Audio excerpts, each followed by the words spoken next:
রাষ্ট্রভাষা থেকে শুরু করে মুক্তিযোদ্ধা থেকে শুরু করে এবং দেশকে গড়ে তোলার জন্য প্রতিটি ধাপে ধাপে আওয়ামী লীগ তার ইতিহাসের সাক্ষী। আওয়ামী লীগ বঙ্গবন্ধু সোনার বাংলা প্রতিষ্ঠার জন্য কাজ করে যাচ্ছে। প্রধানমন্ত্রী চলে যাওয়ার পর আওয়ামী লীগ সহ সহযোগী সংগঠনের নেতাকর্মীরা বঙ্গবন্ধুর প্রতিকৃতিতে শ্রদ্ধা জানান।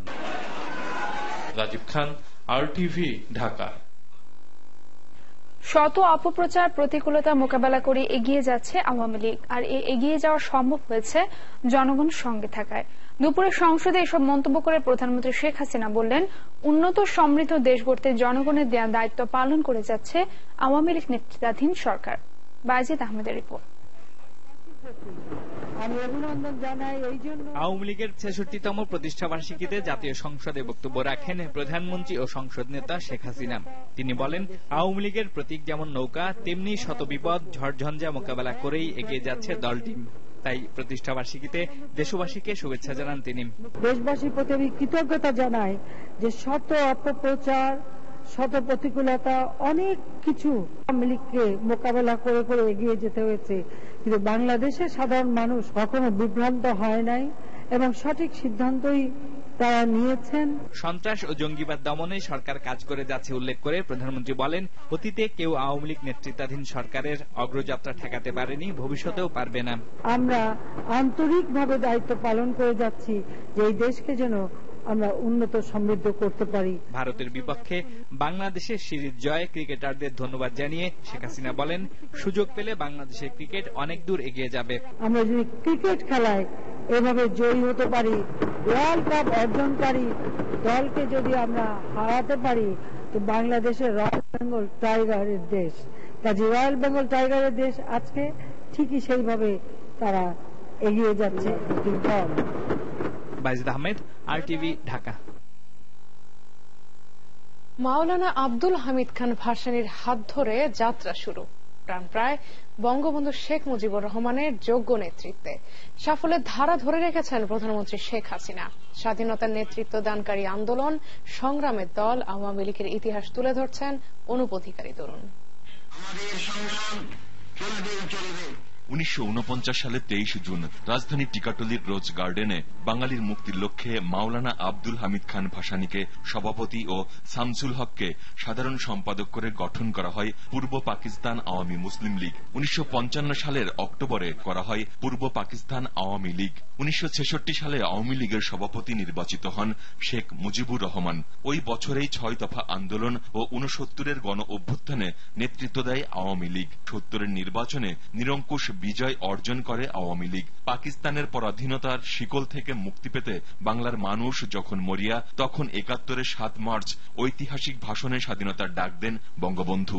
এবারে সংগ্রাম আমাদের মুক্তির সংগ্রাম, এবারে সংগ্রাম স্বাধীনতার সংগ্রাম। বঙ্গবন্ধুর ডাকে স্বাধীনতা যুদ্ধে ঝাঁপিয়ে পড়ে বীর বাঙালি। দীর্ঘ 9 মাসের রক্তক্ষয়ী সংগ্রামে 30 লাখ শহীদের রক্তের বিনিময়ে আসে বিজয়। 1975-এর 15 আগস্ট জাতির জনককে সপরিবারে এবং 3 নভেম্বর ঢাকা কেন্দ্রীয় কারাগারে 4 জাতীয় নেতাকে হত্যার পর নেতৃত্ব নিয়ে অস্তিত্ব সংকটে পড়ে দেশের সবচেয়ে পুরনো দলটি। আওয়ামী লীগই এই দেশের জাতীয়তাবাদের চেতনা উন্মেষের পথ প্রদর্শক। বঙ্গবন্ধু এইটাকে ধারণ করেই তার রাজনীতিটাকে এগিয়ে নিয়ে গেছেন, তার দলকে সুসংগত করেছেন এই লক্ষ্যে। পাকিস্তান গণপরিষদে পূর্ব বাংলার নাম পরিবর্তন করে পূর্ব পাকিস্তান রাখা হয়, তখন বঙ্গবন্ধু বক্তব্যে বলছিলেন যে না, পরিবর্তন যদি করতে হয় তাহলে বাংলা রাখতে হবে, বাংলাদেশ রাখতে হবে। 1981 সালে 17 মে দেশে ফিরে আওয়ামী লীগের হাল ধরেন শেখ হাসিনা। এরপর স্বৈরাচার এরশাদ বিরোধী দীর্ঘ আন্দোলনে 1990-এর 6 ডিসেম্বর পদত্যাগে বাধ্য হন এরশাদ। শেখ হাসিনার নেতৃত্বে বিরোধী দল মানুষের ভোট ও ভাতের অধিকার আদায়ে খালেদা জিয়া সরকারকে পদত্যাগে বাধ্য করে। এরপর 1996 সালে 12 জুন অনুষ্ঠিত 7ম সংসদ নির্বাচনে 146 আসনে জিতে 21 বছর পর ক্ষমতায় আসে আওয়ামী লীগ। সেনা সমর্থিত তত্ত্বাবধায়ক সরকার 2007 সালের 16 জুলাই শেখ হাসিনাকে গ্রেপ্তার করলে দলের হাল ধরেন প্রবীণ নেতা জিল্লুর রহমান। 2008 সালের 29 ডিসেম্বর অনুষ্ঠিত 9ম সংসদ নির্বাচনে 230 আসনে জয় পেয়ে ক্ষমতায় আসে আওয়ামী লীগ। সশ্রদ্ধ চিত্তে শপথ করিতেছি যে গণতন্ত্রের ধারা অব্যাহত রাখতে 2014 সালের 5 জানুয়ারি নির্বাচনে জিতে পঞ্চমবারের মতো ক্ষমতায় আসে দলটি। অতীতের মতো ভবিষ্যতেও সুখে দুঃখে জনগণের পাশে থেকে দেশকে এগিয়ে নিয়ে যাবে আওয়ামী লীগ, এমন প্রত্যাশা সময়ের। অনুপ অধিকারী তরুণ, RTV, ঢাকা। ৭১-এর মানবতা বিরোধী অপরাধে বাগেরহাটের সিরাজুল ইসলাম ওরফে সিরাজ মাস্টার, আব্দুল লতিফ তালুকদার ও খান আকরাম হোসেনের মামলার বিচার কাজ শেষ, রায় যে কোনো দিন। উভয় পক্ষের যুক্তিতর্ক উপস্থাপন শেষে বিচারপতি এম এনায়েতুর রহিমের নেতৃত্বে 3 সদস্যের ট্রাইব্যুনাল 1 আজই আদেশ দেন। 11 বছরের 5 নভেম্বর রাজাকার কমান্ডার বাগেরহাটের কুখ্যাত কসাই সিরাজ মাস্টার এবং তার 2 সহযোগী আব্দুল লতিফ তালুকদার ও আকরাম হোসেন খানের বিরুদ্ধে মুক্তিযুদ্ধে চলাকালে মোট 60টি অভিযোগ গঠন করা হয়। এর মধ্যে সিরাজ মাস্টারের বিরুদ্ধে 5টি এবং আব্দুল লতিফ ও খান আকরামের বিরুদ্ধে 3টি করে অভিযোগ আনা হয়েছে। বর্ডার গার্ড বাংলাদেশ বিজিবি নায়ক আব্দুর রাজ্জাককে ফেরত দেবার ক্ষেত্রে শর্ত দিয়ে অতিরিক্ত করছে মিয়ানমার, এ মন্তব্য করলেন স্বরাষ্ট্র প্রতিমন্ত্রী আসাদুজ্জামান খান কামাল। দুপুরে সচিবালয়ে এসিড নিয়ন্ত্রণ সংক্রান্ত সভা শেষে এ মন্তব্য করেন তিনি। এ সময় প্রতিমন্ত্রী বলেন, পতাকা বৈঠকের মাধ্যমে রাজ্জাককে ফিরিয়ে আনার ক্ষেত্রে প্রয়োজনীয় পদক্ষেপ নেওয়া হবে। তিনি আরও জানান, এসিড অপরাধ দমন ও নিয়ন্ত্রণ আইনের আওতায় বর্তমানে 1081টি মামলা বিচারাধীন আছে। আমাদের কাছে যে সমস্ত ফিগার আসছে, সেই ফিগার যে সমস্ত তথ্য আসছে, সেই তথ্য অনুযায়ী এই ধরনের একটা তারা বলেছিল আমাদেরকে। আমরা তখন বলেছি যে এইগুলো বাংলাদেশি কিনা সেটা আমাদেরকে আগে দেখতে হবে। যদি বাংলাদেশি হয়ে থাকে অবশ্যই আমরা তাদেরকে ফেরত নিয়ে আসবো। আমাদের কথা ছিল স্পষ্ট, আমরা আগেও যা বলেছি এখনো তাই বলছি। আর এখন রাজ্জাক সাহেবের সঙ্গে, এই নায়ক রাজ্জাকের সঙ্গে এই চুক্তিটা মানে লাগিয়ে দেওয়া, আমরা মনে করি যে এটা তারা অতিরিক্ত করছেন এবং অতিরিক্ত চাইছেন। সেটা আমরা তাদেরকে খুব ভদ্র ভাষা জানিয়ে দিয়েছি, তারা সম্মত হয়েছেন এটাকে আলাদাভাবে দেখার জন্য। রাজধানী বস্তিগুলো যেন মাদক ব্যবসায়ীদের সেফ হোম। মাদক মজুদ, বেচাকেনা সহ মাদকের সঙ্গে জড়িত হাজারো রকমের অপরাধের লীলাভূমি ছিন্নমূল মানুষের এসব বাসস্থান। বিশেষজ্ঞরা বলছেন, বস্তি কেন্দ্রিক অপরাধ মোকাবেলায় রাষ্ট্রকে কাজ করতে হবে গোড়া থেকে। মাদকের অন্ধকার জগৎ নিয়ে অভি ইসলামের ধারাবাহিক রিপোর্টের 9ম পর্ব ছবি তুলেছেন সুমনদের, সহায়তা করেছেন সিটি রিপোর্টার আব্দুল মান্নান। একদিকে বৃত্তের এমন চাকচিক্য, ঠিক তার উল্টো পাশেই সমাজের ছিন্নমূল মানুষদের বসবাস। অপরাধ বিজ্ঞানীরা বলছে, সমাজের এমন অসম অবস্থান প্রতিদিন বেশ কিছু মানুষকে অপরাধের দিকে আরো বেশি করে ঠেলে দিচ্ছে। একটা ব্যক্তির যদি বেসিক যে তার রাইট, সেই রাইটের মধ্যে যদি তার এক্সেস না থাকে, ধরা যাক তার অন্ন, বস্ত্র, বাসস্থান, চিকিৎসা যেগুলো আমরা বলছি, এগুলোর মধ্যে যদি তার এডুকেশন, তার এক্সেস না থাকে, যদি পড়াশোনা করার জন্য টাকা পয়সা না পায়, সে যদি ঠিক মতো খাবার না থাকে, তার যদি মানে বাসা না থাকে, তাহলে কিন্তু তার এই অপরাধ প্রবণতার দিকে ঝুঁকে যাবে। এটি রাজধানীর একটি বস্তি। দিনের আলোয় একদল মানুষ বিক্রি করছেন মাদক নামে হরেক রকম বিষ। মনের আনন্দে আরেক শ্রেণীর মানুষ পকেটের পয়সা খরচ করে সেই বিষই কিনছেন। রাজধানীর বস্তিগুলোতে মাদকের প্রকোপ এতটাই বেশি যে মাদক ছাড়া বস্তি থাকাটাই যেন অস্বাভাবিক। এমন অপকর্মে জড়িয়ে পড়ছে কোমলমতি শিশুরাও। সব জেনেও তবু ক্যামেরার সামনে সব অস্বীকার করেন এসব মানুষ। কোনো নিশা পানি এমন কোনো নাই। চোখ মেললে দেখা যায় কালো হাত।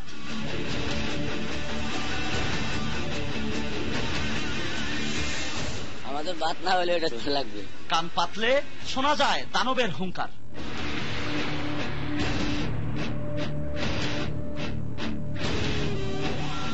এটা খেলে দেখি যে কোনো জিত মিট থাকে না, কোনো মিশা কথা থাকে না। রাজধানীর কারওয়ান বাজার বস্তিতে ভর দুপুরে মাদকের হাট, বিকিকিনি চলছে দেধারসে।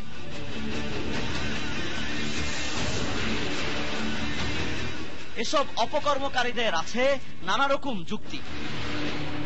আমরা মাটি মুটি কাটি, শরীরে ব্যথা ব্যথা থাকে, তার জন্য খাই আর কি, বুঝেন নেই। বস্তিতে ক্যামেরা ঢোকার খবর পেয়ে চলে আসেন মাদক ব্যবসায়ীদের সর্দার। শুরু হয় হুমকি ধামকি। বাংলাদেশের বিভিন্ন প্রান্তে সেখানে সময় না দিয়ে এখানে সময় ব্যয় করার প্রয়োজন নাই। আমিও স্বীকার করি এখানে মাদকের ব্যবসা হয়, আমিও এখানে মাঝে মাঝে নিতে আসি। অনেক লোক, অনেক ভালো প্রকৃতির লোকেরা এই মাদক আসক্তের সাথে জড়িত। প্রশাসনের সঙ্গে ভালো যোগাযোগ আছে জানিয়ে প্রকাশ্যে বস্তি থেকে বেরিয়ে যাওয়ার জন্য শাসাতে থাকেন স্থানীয় এই মাদক ব্যবসায়ী। এই মুহূর্তে আমি অভি ইসলাম, RTV, ঢাকা। কেরানীগঞ্জ থেকে বিরল প্রজাতির 17টি কিং কোবরা সাপ উদ্ধার করেছে র্যাব। কেরানীগঞ্জের গাটারচর এলাকার একটি বাসা থেকে বিষধর এই সাপগুলো উদ্ধার করা হয়। এ সময় অবৈধভাবে সাপের ব্যবসায় জড়িত একজনকে গ্রেফতার করে 1 বছরের কারাদণ্ড ও 50,000 টাকা জরিমানা করে র্যাবের ভ্রাম্যমাণ আদালত, জানাচ্ছেন ফখরুল ইসলাম। কেরানীগঞ্জের গাটারচর এলাকার একটি বাসায় অবৈধভাবে বিরল 2টি প্রজাতির বিষধর 17টি গোখরা নিয়ে ছোটখাটো খামার গড়ে তুলেছিলেন বাবুল নামের এক ব্যক্তি। গোপন সংবাদের ভিত্তিতে র্যাব 2 দুপুরে ওই বাসায় অভিযান চালিয়ে দুষ্প্রাপ্য 17টি কিং কোবরা সাপ সহ বাবুলকে গ্রেপ্তার করে। সাপ তারা বন থেকে ধরে এনে বাণিজ্যিকভাবে এটা তাদের বিষটা তুলে তারা বিক্রি করছে, যেটা সম্পূর্ণভাবে আইন বিরোধী কাজ এবং একটি সংঘবদ্ধ একটি দল আছে, আমরা এটি নিয়ে কাজ করছি। 1 মাস ধরে অবৈধভাবে খামার গড়তে এই বিষধর সাপ সংগ্রহ করা হয়েছে বলে জানায় র্যাবের ভ্রাম্যমাণ আদালত। এর মধ্যে রাজঘোকরা সাপের বিষ সংগ্রহ করে তা বিক্রি করা হয় বলে জানান র্যাবের নির্বাহী ম্যাজিস্ট্রেট। বন বিভাগের অনুমোদন ব্যতিরেকে বাণিজ্যিক উদ্দেশ্যে 17টি গোখরা সাপ নিজের কাছে সংরক্ষণ করতেছিল। তো এই ধরনের কর্মকাণ্ড একটি দণ্ডনীয় অপরাধ। 50,000 টাকা অর্থদণ্ডে দণ্ডিত করা হয়েছে। 50,000 টাকা অর্থদণ্ড অনাদায়ে তাকে অতিরিক্ত আরো 2 মাসের কারাদণ্ড প্রদান করা হয়েছে এবং আটককৃত এই 17টি গোখরা সাপ বন বিভাগের কাছে ন্যস্ত করা হয়েছে। এই সময় অবৈধভাবে বিরল প্রজাতির এসব সাপ সংগ্রহের দায়ে গ্রেপ্তারকৃত বাবুলকে 1 বছরের কারাদণ্ড দেয় ভ্রাম্যমাণ আদালত। ফখরুল ইসলাম, RTV, ঢাকা।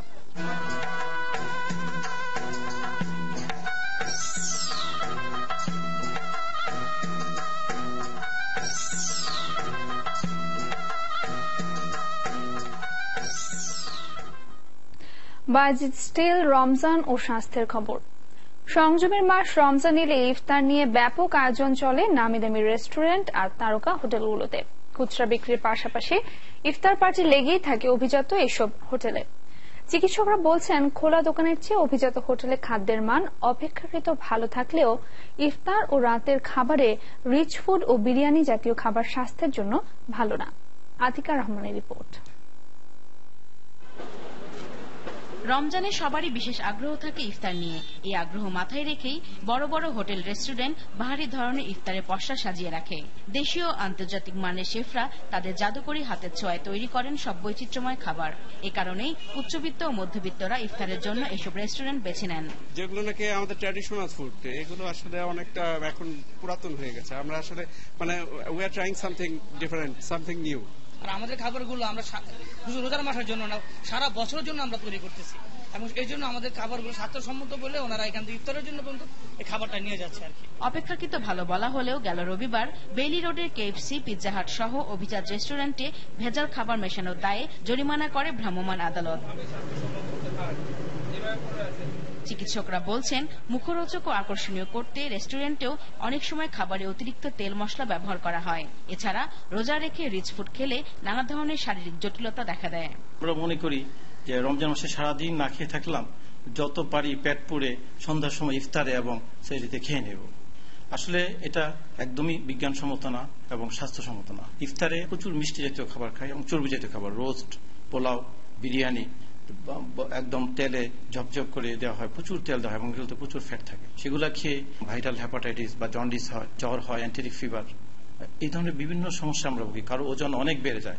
ইফতারের পরপর বিরিয়ানি খাওয়া স্বাস্থ্য ঝুঁকি বাড়ায়। রাতের খাবারে আমিষ ও প্রোটিন জাতীয় খাবার খাওয়ার পরামর্শ চিকিৎসকদের।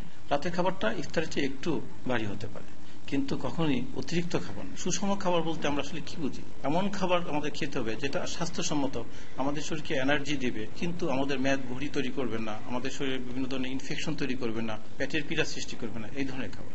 যেমন ধরুন, আতিকা রহমান, RTV, ঢাকা।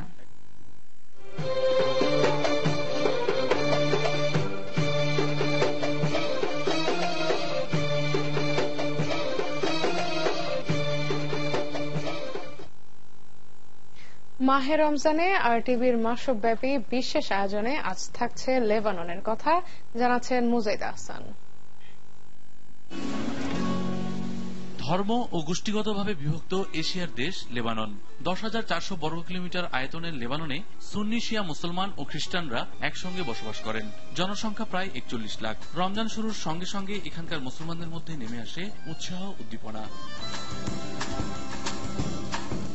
রমজানেরই লেবাননের রাস্তাঘাট ও এর আশপাশে সাজসজ্জার ব্যবস্থা করা হয়। মসজিদগুলোতে থাকে মুসল্লিদের জন্য নানা সুযোগ সুবিধা।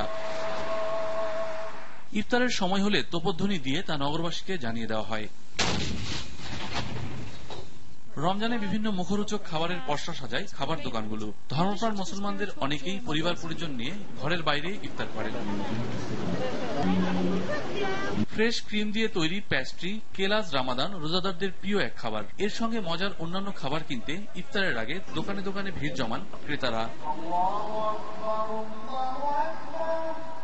ইফতারের পর মাগরিব এশার নামাজের সঙ্গে তারাবি নামাজ পড়তে মসজিদে মসজিদে ঢল নামে ধর্মপ্রাণ মুসল্লিদের।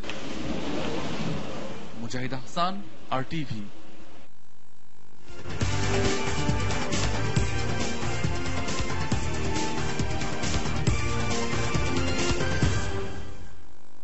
পার্টেক্স প্লাস্টিক খেলার খবর। সিরিজের শেষ ম্যাচে ঘুরে দাঁড়াতে চাইছে টিম ইন্ডিয়া। বাংলাদেশের কাছে টানা 2 ওয়ানডে হেরে সিরিজ পরাজয়ের পর শেষ ম্যাচে সান্ত্বনা জয় পেতে চায় সফরকারীরা। এদিকে জয়ের ধারাবাহিকতা ও কথিত ক্রিকেট পরাশক্তি ভারতকে বাংলা ওয়াশ করতে শেষ ম্যাচটিকে আরও গুরুত্ব সহকারে দেখছেন টাইগাররা। 3 ম্যাচ সিরিজের শেষ ওয়ানডেতে বুধবার বিকেল 3টায় বাংলাদেশ ভারত মুখোমুখি হচ্ছে মিরপুরে। মহিবুর রহমান হিল্লোলের রিপোর্ট।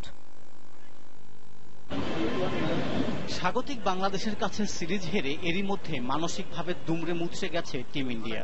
যত দ্রুত সম্ভব এই ভঙ্গুর মানসিকতা থেকে বেরিয়ে এসে জয়ের ধারায় ফিরতে মরিয়া সফরকারী এই দলটি। We take every game very seriously. Yes, we lost the series, but going into this game, we'd like to turn it around. I think it's very important to stay relaxed in this moment. And we'll look to do our best. They played some good cricket. At this point of time, it's a very hard game for us. We know we are trying to come back from a lost series, but having said that, I think that's the way things goes. You can't duck away from the fact that there is a game to go, and we can't really throw in the towels. And hopefully we'll try and avoid a Bangla wash. এদিকে জয়ের জন্য টাইগাররা খেলবে বলে জানালেন দলটির batting allrounder Nasir Hossain. প্রথম 2 ওয়ানডেতে সহজ জয় পেলেও তৃতীয় ম্যাচটিকে মোটেও হালকা করে দেখছেন না নাসির হোসেন। উদীয়মান টাইগার মুস্তাফিজকে নিয়ে এই ম্যাচেও তারা ভারত বধের পরিকল্পনা করছে বলে জানালেন নাসির। সাপোজ আমরা যদি 2টা ম্যাচ হারতাম তাহলে এই ম্যাচটা আমরা কিভাবে খেলতাম, কিরকম প্রেশার থাকতো আমাদের। সো আমরা জানি সেইভাবেই খেলি, জিতার জন্যই খেলি এবং সবাই জানি সিরিয়াস থেকে বিন্দু পরিমাণ কোনো ছাড়ার জন্য কোনো কিছু না থাকে। যারা মাঠের মধ্যে এনজয় করে তারা ভালো ফিল্ডিং করে এবং আমি ব্যক্তিগতভাবে আমি অনেক এনজয় করি ফিল্ডিংটাকে এবং আমি মনে করি যে এখন আমাদের টিমে যতজন প্লেয়ার আছে তার 2-1 জন ছাড়া ম্যাক্সিমাম সবাই ভালো ফিল্ডার। মুস্তাফিজের ম্যাচটাকে প্রায় 80% ওই এনে দিয়েছে আর কি। আমার মনে হয় যে 2টা ম্যাচে যেভাবে বোলিং করছে ওই 3 নম্বর ম্যাচটা যেভাবে বোলিং করবে। Bharat, Pakistan, New Zealand, West Indies ও জিম্বাবুয়ের বিরুদ্ধে ওয়ানডে সিরিজ জয় শ্রেষ্ঠত্বের জানান বেশ ভালোভাবেই দিয়েছে টাইগাররা। শেষ ম্যাচটিতে ভারতকে হারাতে পারলে সেই শ্রেষ্ঠত্বকে আরো পাকাপোক্ত করা হবে। আর সত্যি ভারতকে যদি বাংলা ওয়াশ করতে পারেন টাইগাররা তাহলে হয়তো স্বঘোষিত ক্রিকেট মোড়লদের দম্ভ কিছুটা হলেও চূর্ণ হবে বলে মনে করছেন ক্রিকেট ভক্তরা।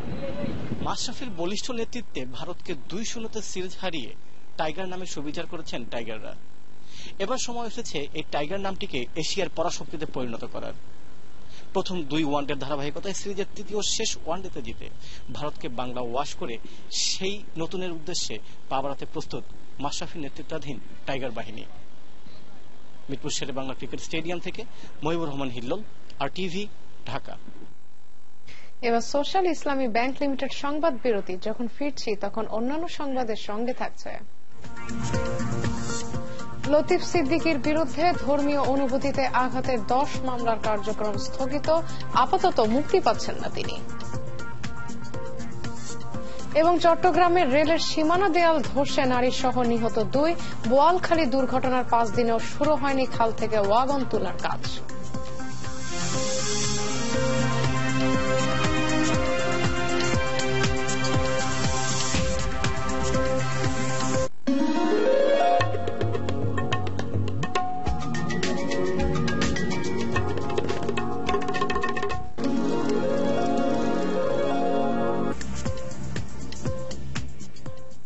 সন্ধ্যার সংবাদ দেখছেন RTVতে। আপনাদের সঙ্গে আছে আমি রেহনুমা মুস্তফা এবং আমি সাদিয়া রিজওয়ানা। সাবেক মন্ত্রী আব্দুল লতিফ সিদ্দিকীকে জামিন দেওয়ার পাশাপাশি তার বিরুদ্ধে ধর্মীয় অনুভূতিতে আঘাতের 10 মামলার কার্যক্রম স্থগিত করেছেন হাইকোর্ট। বিচারপতি মোহাম্মদ নিজামুল হক ও বিচারপতি মোহাম্মদ ফরিদ আহমদ শিবলিকে নিয়ে গড়া আদালত এই আদেশ দেন। চট্টগ্রামের 7টি সহ চাঁপাইনবাবগঞ্জ, লক্ষ্মীপুর ও ঢাকার একটি করে মোট 10টি মামলায় এই আদেশ দেন আদালত। এসব মামলা কেন বাতিল করা হবে না তা জানতে চেয়ে একটি রুল জারি করে মামলার বাদী ও সরকারকে 4 সপ্তাহের মধ্যে যার জবাব দিতে হবে। এ পর্যন্ত মোট 17টি মামলা লতিফ সিদ্দিকী জামিন পেলেন, তবে আরও 5টি মামলা থাকায় তিনি আপাতত মুক্তি পাচ্ছেন না।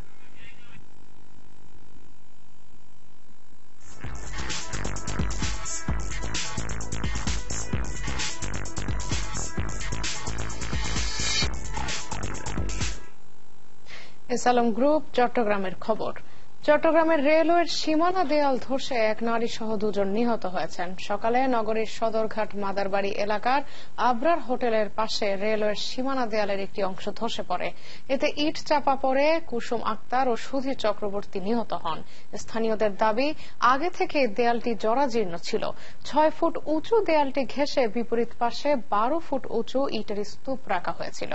ইট চাপাতেই হতাহতের ঘটনা ঘটে বলে নিশ্চিত করেছে ফায়ার সার্ভিস ও পুলিশ।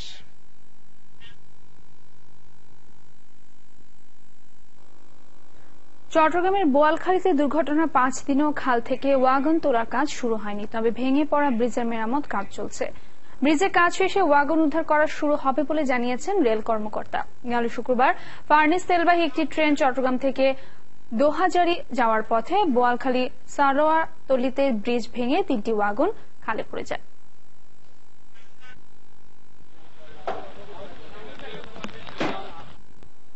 সংবাদে আবার সোশ্যাল ইসলামী ব্যাংক লিমিটেড বিরতি। যখন ফিরছি তখন অন্যান্য সংবাদের সঙ্গে যা থাকছে। নোয়াখালীর হাতিয়ায় মেঘনা নদীর পাড় ভেঙে 3 সহোদর শিশু নিহত।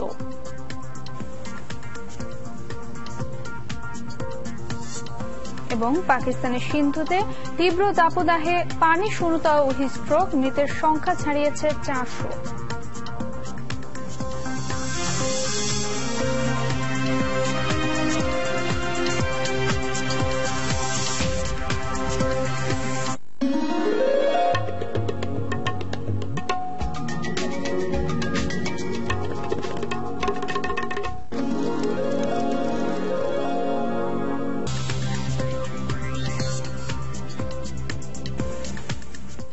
সন্ধ্যার সংবাদ দেখছেন RTVতে। আপনাদের সঙ্গে আছে আমি সাদিয়া রিজওয়ানা এবং আমি রেহনুমা মুস্তফা।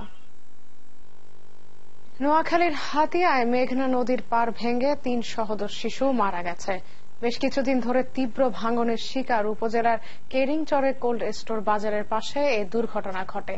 দুপুরে শিশুদের লাশ উদ্ধার করেন জেলেরা। এলাকাবাসী জানান, ভোরে হাসান উদ্দিনের 3 ছেলে 11 বছর বয়সী রিয়াজ ও 8 ও 7 বছর বয়সের রিহাত ও রাহাত মাছ ধরার জন্য নদীর পাড়ে দাঁড়ালে পাড় ভেঙে নদীতে তলিয়ে যায়।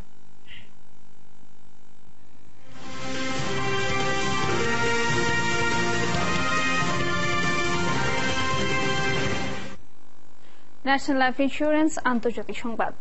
পাকিস্তানের সিন্ধু প্রদেশে তীব্র দাবদাহে মৃতের সংখ্যা 400 ছাড়িয়ে গেছে। পানি শূন্যতা ও হিট স্ট্রোকে আক্রান্ত হয়ে করাচির বিভিন্ন সরকারি হাসপাতালে মারা যান এসব মানুষ। এর মধ্যে শুধু জিন্নাহ হাসপাতালেই মারা গেছে প্রায় 200 জন। চিকিৎসা নিচ্ছেন 3000-এরও বেশি রোগী। এর মধ্যে সিন্ধুর সব হাসপাতালে জরুরি অবস্থা জারি হয়েছে। হাসপাতালগুলোয় বাড়তি রোগীর জন্য অতিরিক্ত ওষুধ সরবরাহের পাশাপাশি বাতিল হয়েছে চিকিৎসক ও স্টাফদের ছুটি। এদিকে প্রচন্ড গরমে হাঁসফাঁস অবস্থা করাচিবাসীর। অসহনীয় গরমের সঙ্গে ভয়াবহ লোডশেডিং এ চরম অবস্থায় পড়েছেন রোজাদাররা। কাল করাচির তাপমাত্রা 43 ডিগ্রি সেলসিয়াসে উঠলেও ইরান সীমান্তবর্তী উত্তর পশ্চিমাঞ্চলে তুরবাত শহরে পৌঁছে 49 ডিগ্রি সেলসিয়াসে। আগামী 24 ঘন্টায় তাপ কমার সম্ভাবনা নেই বলে জানিয়েছে দেশটির আবহাওয়া দপ্তর।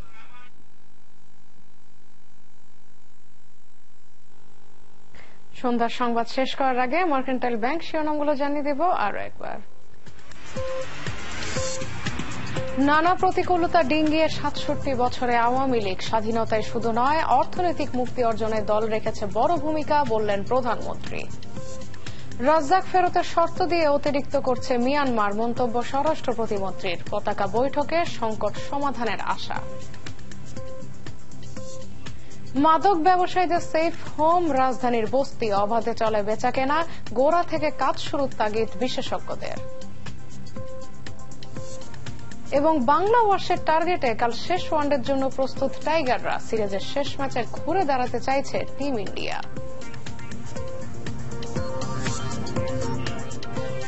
সন্ধ্যার সংবাদ এ পর্যন্তই। আর টিভির সবশেষ সংবাদ জানতে যে কোনো মোবাইল থেকে 4141 নম্বরে ডায়াল করুন। আর মোবাইল ফোনের সংবাদ দেখতে অ্যাপ স্টোর, গুগল প্লে বা উইন্ডোজ স্টোর থেকে ডাউনলোড করুন আর টিভি অ্যাপস। ধন্যবাদ সবাইকে। ধন্যবাদ।